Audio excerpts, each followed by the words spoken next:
Amis internautes, n'oubliez pas de liker, de vous abonner et de cliquer sur la note de notification pour ne rien rater.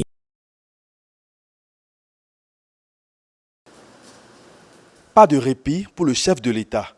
Au lendemain de son voyage à Dakar, Bamako et Bissau, le président de la République reçoit ici 2 délégations d'institutions financières de développement.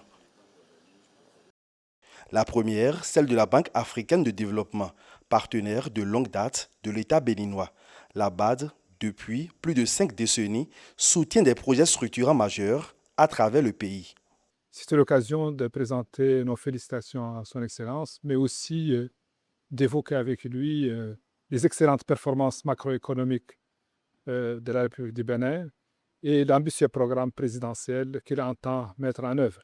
Et nous avons réitéré à son Excellence notre engagement pour accompagner son programme de gouvernement avec tous les instruments que le groupe de la Banque africaine de développement peut déployer. Nous avons aussi écouté avec beaucoup d'attention les orientations de son Excellence sur les réformes engagées par le groupe de la Banque africaine de développement et surtout sur la nouvelle architecture financière africaine pour le développement. Et nous nous réjouissons du soutien que son Excellence apporte à ces réformes.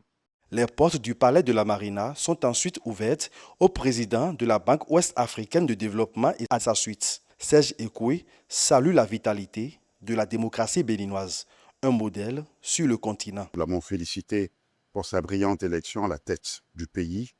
Nous avons souligné le fait que c'est une élection historique, une transition historique. Une fois de plus, le Bénin a étonné le monde. C'est un exemple. Créée en 1973 et devenue opérationnelle en 1976, la BOAD est un partenaire stratégique du Bénin dans la mise en œuvre des projets de développement et d'intégration économique. Le président de la République, le président Romuald Wadani, connaît bien nos sujets. C'est un familier de nos sujets. C'est un grand technicien de la matière finance. Et nous avons ensemble évoqué 3 points essentiels. Le premier est le sujet du niveau d'engagement de la banque. La BOAD va devoir faire plus, donc c'est une question de quantum. Nous allons devoir faire plus. Le deuxième point, c'est que nous allons devoir faire mieux, c'est-à-dire essayer de trouver les voies et moyens pour financer le développement dans les meilleures conditions possibles. Et le troisième point, c'est cette question de l'innovation. On doit continuer d'innover. Voilà qui vient renforcer davantage les liens entre le Bénin et les 2 institutions, l'une régionale et l'autre sous-régionale de financement, avec des retombées qui seront au profit des populations béninoises.